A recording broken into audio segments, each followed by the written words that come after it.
इस प्रकार से प्रभु श्री रामचंद्र जी ने बाल क्रीड़ा की और समस्त नगरवासियों को सुख दिया। कौशल्या जी कभी उन्हें गोद में लेकर हिलाती डुलाती और कभी पालने में लिटाकर झुलाती थी। एक बार जननी अनवाई कर सिंगार पल ना पौड़ाई। एक बार माता ने श्री रामचंद्र जी को स्नान कराया और श्रृंगार करके पालने पर पौड़ा दिया। फिर अपने कुल के इष्ट देव भगवान की पूजा के लिए स्नान किया। निज कुल इष्ट देव भगवाना पूजा हेतु कीन स्नाना। करी पूजा नैवेद्य चढ़ावा आप गई जहाँ पाक बनावा। पूजा करके नैवेद्य चढ़ाया और स्वयं वहाँ गई जहाँ रसोई बनाई थी। फिर माता वहीं पूजा के स्थान में लौट आई और वहाँ आने पर पुत्र को इष्ट देव भगवान के लिए चढ़ाए हुए नैवेद्य का भोजन करते देखा। बहुरी मातु तहवा चले आई भोजन करत देख सुत जाई। गई जननी शिशु पई भय भीता देखा बाल तहा पुनि सूता। माता भयभीत होकर पालने में सोया था। यहाँ किसने लाकर बैठा दिया, इस बात से डरकर पुत्र के पास गई तो वहाँ बालक को सोया हुआ देखा।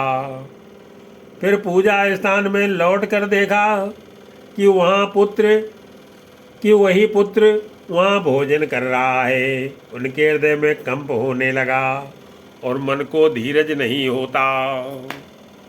बहुरे आए देखा सुत सोई हृदय कंप मन धीर न होई। या हुआ दुई बालक देखा मति भ्रम मोर की आन बिसेखा। वह सोचने लगी कि यहाँ और वहाँ मैंने दो बालक देखे, ये मेरी बुद्धि का भ्रम है या और कोई विशेष कारण है। प्रभु श्री रामचंद्र जी ने माता को घबराई हुई देखकर मधुर मुस्कान से हंस दिया। देखी राम जननी अकुलानी प्रभु हंस दीन मधुर मुस्कानी। दिखरावा मातई निधि अद्भुत रूप अखंड रोम रोम प्रति लागे कोटि कोटि ब्रह्मांडे। मंगल भवन अमंगल हारी। फिर उन्होंने माता को अपना अखंड अद्भुत रूप दिखलाया जिसके एक एक रोम में करोड़ों ब्रह्मांड लगे हुए हैं। अगणित रवि शशि शिव चतुरानन बहुगिर सरित सिंधुमयी कानन। अगणित सूर्य चंद्रमा शिव ब्रह्मा बहुत से पर्वत नदियाँ समुद्र पृथ्वी वन काल कर्म गुण ज्ञान और स्वभाव देखे और वे पदार्थ भी देखे जो कभी सुने भी ना थे। काल कर्म गुण ज्ञान स्वभाव सो देखा जो सुना न काऊ। देखी माया सब विध गाड़ी अति सभीत जो रे कर ठाड़ी। सब प्रकार से बलवती माया को देखा कि वह भगवान के सामने अत्यंत भयभीत हाथ जोड़े खड़ी है। जीव को देखा जिसे वह माया नचाती है और फिर भक्ति को देखा जो उस जीव को माया से छुड़ा देती है। देखा जीव नचावई जाही देखी भगति जो छोरई ताई। तन पुलकित मुख बचन न आवा नयन मूदी चरणन सिरुनावा। माता का शरीर पुलकित हो गया, मुख से वचन नहीं निकलता। तब आंखें मूंद कर उसने श्री रामचंद्र जी के चरणों में सिर दबाया। माता को आश्चर्यचकित देख कर खर के शत्रु श्री राम जी फिर बाल रूप हो गए। विस्मयवंत देख मैं तारी, भय बहुर शिशु रूप खरारी। अस्तुत कर न जाए भय माना,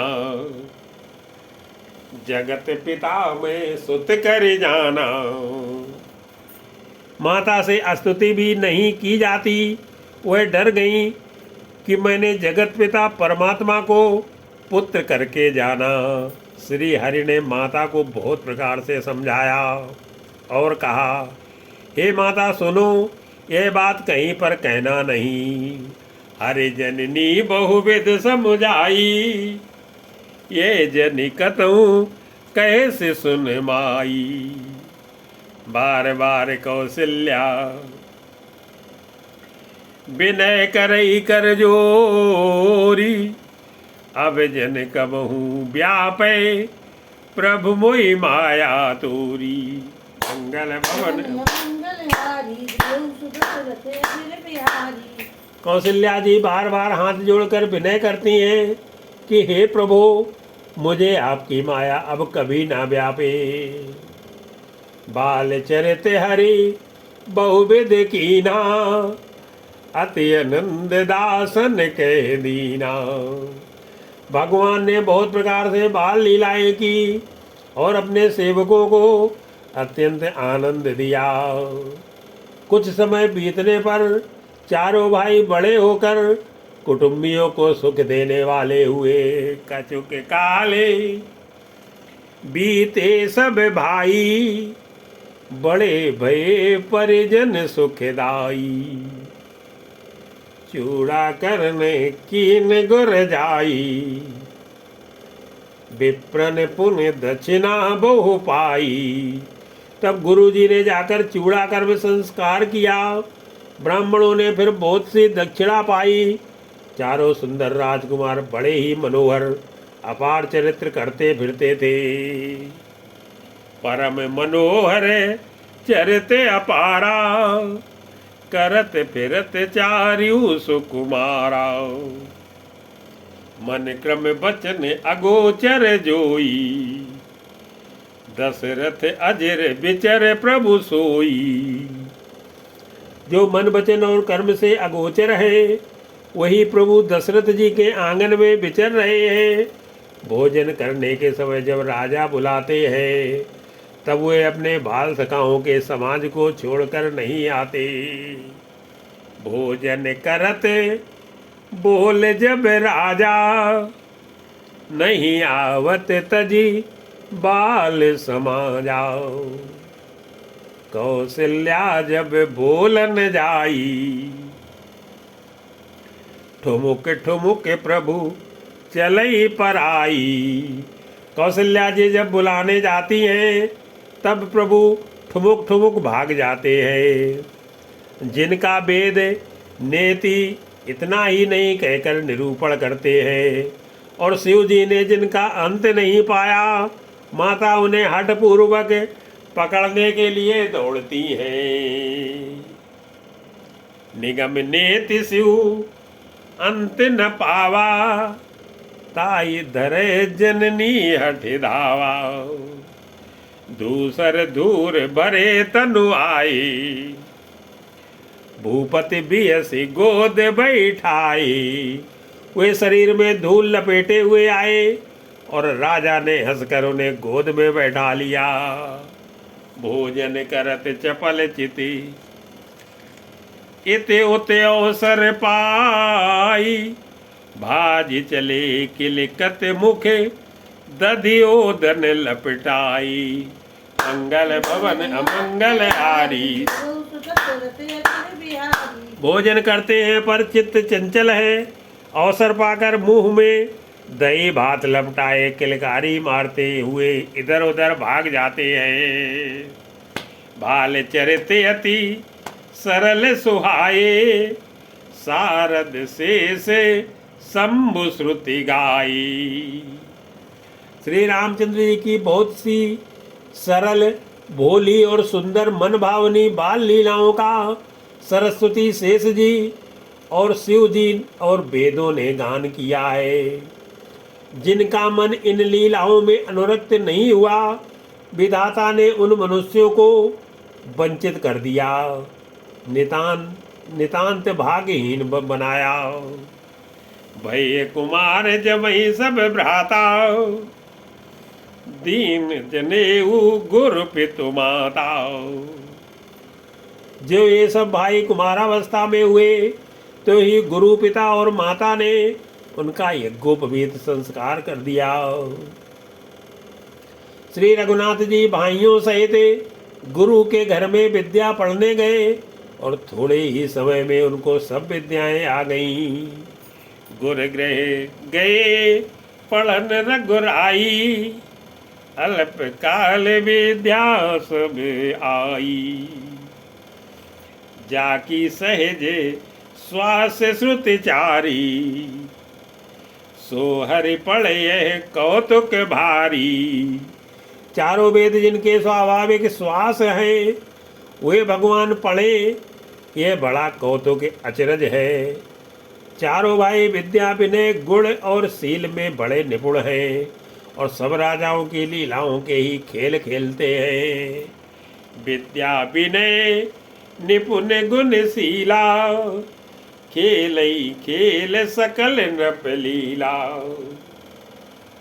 करतल बाण धनुष अति सोहा, देखत रूप चराचर मोहा। हाथों में बाण और धनुष बहुत ही शोभा देते हैं। रूप देखते ही चराचर जड़ चेतन मोहित हो जाते हैं। वे सब भाई जिन गलियों में खेलते हुए निकलते हैं, उन गलियों के सभी स्त्री पुरुष उनको देखकर स्नेह से शिथिल हो जाते हैं अथवा ठिठक कर रह जाते हैं। जिन बीथिने बिहरई सब भाई, थकित हूँ ये सब लोग लुगाई। कौशलपुरवासी नरे नारी वृद्ध अरुबाल, प्राणों ते प्रिय लागत सब को राम कृपाली। मंगल भवन अमंगल हारी, त्रिभुवन दशरथ अजिर बिहारी। कौशलपुर के रहने वाले स्त्री पुरुष बूढ़े और बालक सभी को कृपालु श्री रामचंद्र जी प्राणों से भी बढ़कर प्रिय लगते हैं। बंधु सखा संगे ले बुलाई, बन मृग नित खेलई जाई। श्री रामचंद्र जी भाइयों और इष्ट मित्रों को बुलाकर साथ ले लेते हैं और नित्य वन में जाकर शिकार खेलते हैं। मन में पवित्र समझकर मृगों को मारते हैं और प्रतिदिन लाकर राजा दशरथ जी को दिखलाते हैं। पावन मृगे मारई जिय जानी, दिन प्रति नृपई दिखावई आनी। जे मृग राम बान के मारी, ते तनु तज सुर लोक सिधारी। जो मृग श्री राम जी के बाण से मारे जाते थे, वे शरीर छोड़कर देवलोक को चले जाते थे। श्री रामचंद्र जी अपने छोटे भाइयों और सखाओं के साथ भोजन करते हैं और माता पिता की आज्ञा का पालन करते हैं। अनुज सखा संगे भोजन करही, मातु पिता आज्ञा अनुसरही। जय विद सुखी होई पुर लोगा, करई कृपा निधि सोई संजोगा। जिस प्रकार नगर के लोग सुखी हो, कृपा निदान श्री रामचंद्र जी वही संयोग वही लीला करते हैं। वे मन लगाकर वेद पुराण सुनते हैं, फिर स्वयं छोटे भाइयों को समझाकर कहते हैं, वेद पुराण सुनहि मन लाई, आप कहीं अनुजन समुझाई। प्रातः काल उठ के रघुनाथा, मातु पिता गुर नावई माथा। श्री रघुनाथ जी प्रातः काल उठकर माता पिता और गुरु को मस्तक नवाते हैं और आज्ञा लेकर नगर का काम करते हैं। उनके चरित्र देख देख कर राजा मन में बड़े हर्षित होते हैं। आय सुमांगी करई पुर काजा, देख चरित हर सही मन राजा। व्यापक अकल अनीय अजय, निर्गुण नाम न रूप। भगत हेतु नाना विधि, करत चरित्र अनूपे। मंगल भवन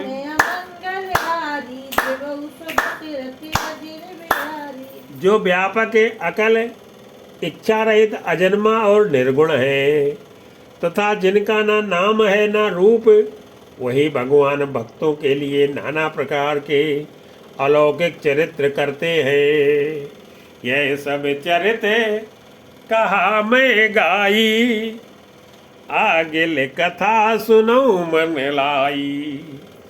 यह सब चरित्र मैंने बखान कर कहा, अब आगे की कथा मन लगाकर सुनो। ज्ञानी महामुनि विश्वामित्र जी वन में शुभ आश्रम पवित्र स्थान जानकर बसते थे। विश्वामित्र महामुनि ज्ञानी, बसई विपिन शुभ आश्रम जानी। जह जप यज्ञ जोग मुनि करही, अति मारीच सुबाहुई डरही। जहाँ वे मुनि जप यज्ञ और योग करते थे, परंतु मारीच और स्वभाव से बहुत डरते थे। यज्ञ देखते ही राक्षस दौड़ पड़ते थे और उपद्रव मचाते थे, जिससे मुनि बहुत दुख पाते थे। देखत यज्ञ निशाचर धावई, करई उपद्रव मुनि दुख पावई। गाधि तनय मन चिंता व्यापी, हरि बिनु मरही न निश्चर पापी। गाधि के पुत्र विश्वामित्र जी के मन में चिंता छा गई कि ये पापी राक्षस भगवान के मारे बिना न मरेंगे। तब श्रेष्ठ मुनि ने मन में विचार किया और कि प्रभु ने पृथ्वी का भार हरने के लिए अवतार लिया है। तब मुनिवर मन कीन विचारा, प्रभु अवतरऊ हरन मई भारा। एहू मिस देखो पद जाई, कर बिनती आनऊ दो भाई। इसी बहाने जाकर मैं उनके चरणों का दर्शन करूं और विनती करके दोनों भाइयों को ले आऊं। जो ज्ञान वैराग्य और सब गुणों के धाम है, उन प्रभु को मैं नेत्र भर कर देखूंगा। ज्ञान विरागी सकल गुण ऐना, सो प्रभु में देखब भर नैना। बहुविध करत मनोरथे, जात लाग नहीं बार। करी मज्जन सरऊ जले, गए भूप दरबारी। मंगल भवन अमंगल हारी, भवौ दशरथ अजर बिहारी। बहुत प्रकार से मनोरथ करते हुए जाने में देर नहीं लगी। सरयू जी के जल में स्नान करके हुए राजा के दरवाजे पर पहुंचे। मुनि आगे मन सुना जब राजा, मिलन गयो ले विप्र समाजा। राजा ने जब मुनि का आना सुना, तब वे ब्राह्मणों के समाज को साथ लेकर मिलने गए और दंडवत करके मुनि का सम्मान करते हुए उन्हें लाकर अपने आसन पर बैठाया। करि दंडवत मुनियसन मानी, निज आसन बैठार ज्ञानी, चरण पखारि कीन अति पूजा, मौसम आज धन्य नहीं दूजा। चरणों को धोकर बहुत पूजा की और कहा मेरे समान धन्य आज दूसरा कोई नहीं है। फिर अनेक प्रकार से भोजन करवाए, जिससे श्रेष्ठ मुनि ने अपने हृदय में बहुत ही हर्ष प्राप्त किया। विविध भांति भोजन करवावा, मुनिवर हृदय हर्ष अति पावा। उन चरणन मेले सुतचारी, राम देख मुन दे बिसारी। फिर राजा ने चारों पुत्रों को मुनि के चरणों में डाल दिया, उनसे प्रणाम कराया। श्री रामचंद्र जी को देखकर मुनि अपनी देह की सुध भूल गए। वे श्री राम जी के मुख की शोभा देखते ही ऐसे मग्न हो गए मानो चकोर पूर्ण चंद्रमा को देखकर लुभा गया हो। भय मगन देखत मुख शोभा, जन चकोर पूर्ण ससिलोभा। तब मन हर्ष बचन कह राऊ, मुनियस कृपा न कीन्यु काऊ। तब राजा ने मन में हर्षित होकर ये वचन कहे कि हे मुनि, इस प्रकार कृपा तो आपने कभी नहीं की। आज किस कारण से आपका शुभागमन हुआ, कहिए मैं उसे पूरा करने में देर नहीं लगाऊंगा। यही कारण आगमन तुम्हारा, कहूँ सुकरत न लाऊं बारा। असुर समूह सतावई मोही, मैं जाचन आयो नृप तोही। मुनि ने कहा हे राजन, राक्षसों के समूह मुझे बहुत सताते हैं, इसलिए मैं तुमसे कुछ मांगने आया हूँ। छोटे भाई सहित श्री रघुनाथ जी को मुझे दो। राक्षसों के मारे जाने पर मैं सुरक्षित हो जाऊंगा। अनुज समेत देव रघुनाथा, निश्चर बद में हो बिसना था। देव भूप मन हर्षित, तजो मोह अज्ञान। धर्म सुजस प्रभु तुमको, इनके अति कल्याण। मंगल भवन अमंगल हारी, प्रभु सुदशरथ अजर बिहारी। हे राजन, प्रसन्न मन से इनको दो, मोह और अज्ञान को छोड़ दो। हे स्वामी, इससे तुमको धर्म और सुयश की प्राप्ति होगी और इनका परम कल्याण होगा।